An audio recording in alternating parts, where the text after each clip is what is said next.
147 কোটি জনসংখ্যার দেশ ভারত। দেশটি হিন্দুত্ববাদী দেশ হিসেবে পরিচিত হলেও সেখানে প্রায় 20 কোটি মুসলমানের বসবাস। জনসংখ্যার বিচারে ভারত পৃথিবীর তৃতীয় বৃহত্তম মুসলিম অধ্যুষিত দেশ। ইন্দোনেশিয়া ও পাকিস্তানের পরেই রয়েছে দেশটির অবস্থান। কিন্তু দেশটির শাসন ক্ষমতায় বিজেপি তথা নরেন্দ্র মোদী আসীন হওয়ার পর থেকেই সেখানকার ধর্মীয় সংখ্যালঘু মুসলিমদের অধিকার ক্রমশ কমে আসছে।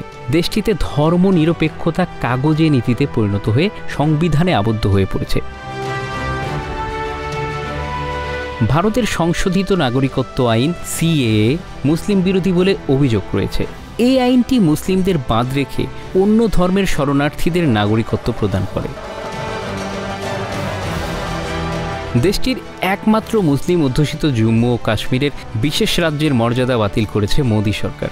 একাধিক রাজ্যে গরুর মাংস বিক্রি করাও নিষিদ্ধ করা হয়েছে। হিজাব পরার কারণে ভারতের কর্ণাটকে বিভিন্ন শিক্ষা প্রতিষ্ঠানে ঢুকতে দেওয়া হয়নি 58 জন ছাত্রীকে। তাদেরকে সাময়িক বরখাস্ত করা হয়। এর আগে কর্ণাটকে হাইকোর্ট শিক্ষা প্রতিষ্ঠানে হিজাব বা গেরুয়া স্কার্ফ নিষিদ্ধ করে।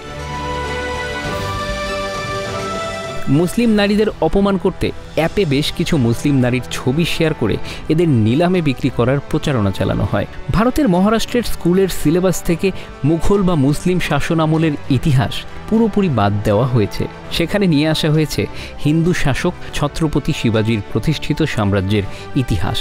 কেবল স্কুলের সিলেবাস নয়, মুসলিম বিদ্বেষের প্রভাব পড়েছে ভারতের আদালতেও।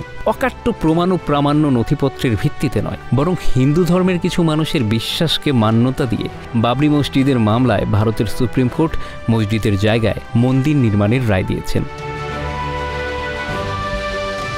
যুক্তরাষ্ট্রের মানবাধিকার প্রতিবেদনেও ধর্মীয় সংখ্যালঘুদের অধিকার লঙ্ঘিত হচ্ছে বলে উঠে এসেছে।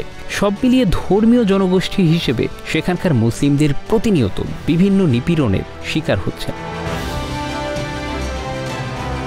80 দশকের মাঝামাঝিতে ভারতের জনসংখ্যায় 11% ছিল মুসলিম। তখন পার্লামেন্টে তাদের আসন ছিল মাত্র 9%। এখন মুসলমান জনসংখ্যার হার বেড়েছে, কিন্তু পার্লামেন্টে তাদের আসন কমেছে। এখন মাত্র 5% মুসলিম জনপ্রতিনিধি রয়েছে পার্লামেন্টে। ভারতের 28টি রাজ্যের একটিতেও একজনও মুসলিম মুখ্যমন্ত্রী নেই।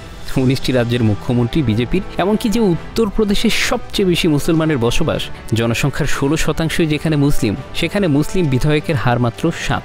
পুরো ভারতের 28 রাজ্যে 4000-এর বেশি বিধায়ক, তাদের মধ্যে মাত্র 6% মুসলিম। বিশ্লেষকদের মতে বিজেপি যত শক্তিশালী হয়ে উঠছে, বিরোধী দলগুলোকেও হিন্দু ভোটারদের বিচ্ছিন্ন করার ভয়ে মুসলিম প্রার্থীদের মনোনয়ন দিতে আগ্রহ হারিয়ে ফেলছে। যদিও বিজেপি মুসলিমদের প্রতি বৈষম্যের অভিযোগ অস্বীকার করেছে, কিন্তু 2014 সালে যখন প্রথম মোদী ক্ষমতায় আসে, তখন বিদায়ী পার্লামেন্টে 30 জন মুসলিম বিধায়ক ছিলেন। এখন লোকসভার আসনের 25টিতে মুসলিম বিধায়ক। অবশ্য বিজেপির দাবি 2014 ও 2019 সালের নির্বাচনে 13 জন মুসলিমকে প্রার্থী করা হয়েছিল, কিন্তু তাদের কেউই জয়ী হননি। বিশেষজ্ঞরা বলছেন, মোদী নিজেই যখন মুসলিমদের আক্রমণ করে বক্তব্য দিচ্ছেন, তাদের অনুপ্রবেশকারী বলছেন, তখন কেন কেউ মুসলিম প্রার্থীকে ভোট দিতে যাবে? Bangla affairs news desk.